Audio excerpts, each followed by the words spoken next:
नमस्कार greeny to Radhuni परिवारेर सबाइके स्वागत। आजकेर आमार रेसिपिटा किछुटा हलेও स्पेशल, ताई पुरो भिडियोटा देखार विशेष अनुरोध रइल। और जदि ना आमार चैनलटाके एखोनो सबस्क्राइब करे थाकेन, जारा नतून तारा अवश्यई एकटा करे सबस्क्राइब करे देबेन, ताहले आमी आबार नतून नतून काजे अनुप्रेरणा पाबो। आमी रुई माछेर पेटिटाके ना काटा अवस्थाय नुन हलुद दिए सिद्ध करते बसालाम। एखाने आमार पेटी नेওয়ার कारणई हलो जाते काँटाटा खूब सहजे आमी बेছে निते पारी। आपनारा पेटी छाड़ाओ गादा बा अन्यान्य किछुओ व्यवहार करते पारेन, जेटाई व्यवहार करुन ना केन काँटाटा आपनादेरके किन्तु बाछते हबे। एटाई एई रान्नार विशेष एकटा अंग। आमी एखाने सिद्ध करे काँटाटा बाछছি। आपनारा चाइले जेमन भावे आमरा माछ भाजी सेइभावे भेजे निয়েও माछेर काँटाटा बार करे तारपरे ताके झुरी अवस्थाय रेखे दिते पारेन। आजकेर এই রেসিপি স্পেশাল এই কারণেই যে এটি একটি হারিয়ে যাওয়া রান্না। এই রান্না খুব একটা আমাদের দেখতে পাবেন না। এই রান্নার পিছনের গল্পটা এবার একটু বলি। রান্নাটা দেখতে দেখতে গল্পটা শুনুন।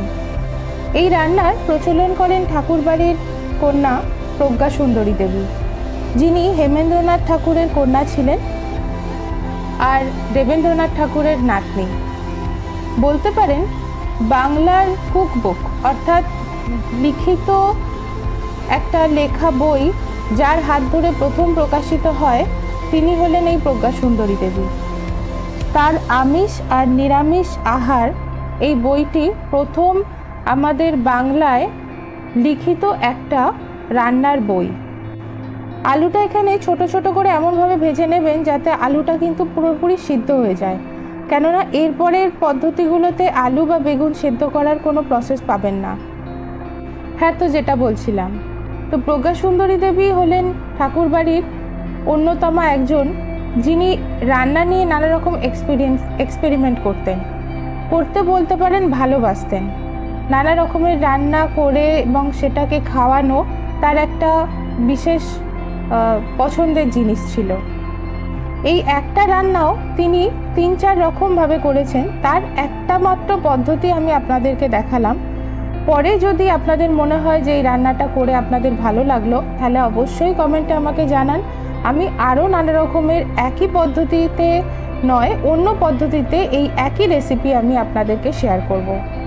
এই রেসিপিটি বাড়িতে করার বিশেষ অনুরোধ আমার রইল, করে অবশ্যই জানাবেন কমেন্টে আমাকে কেমন লাগলো। আলু আর বেগুনগুলো মশলা দিয়ে কষিয়ে রাখার পর আমি ঝুরি করে রাখা মাছগুলো এখানে দিয়ে দেব।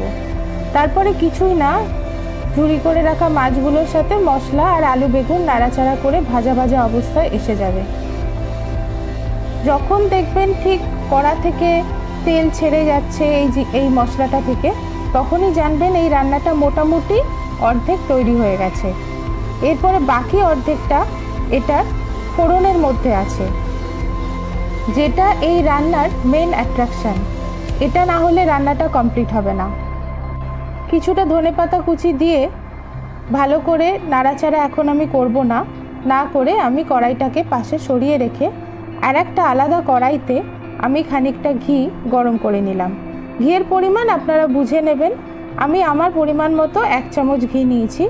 তাতে দিয়ে দিলাম জিরে, কুচি করে রাখা আদা আর 2টো কাঁচা লঙ্কা আমি এখানে ব্যবহার করেছি।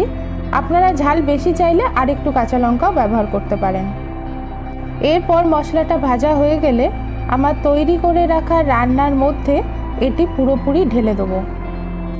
এই ঢালার পর রান্না থেকে যে গন্ধ বেরোবে সেটা জাস্ট আপনারা কল্পনাই করতে পারছেন না। ব্যাস, হালকা হাতে নাড়াচাড়া করে পরিবেশন করুন গরম গরম ভাতের সাথে। আর বলুন, রাঁধবো, খাবো, থাকবো সুখে।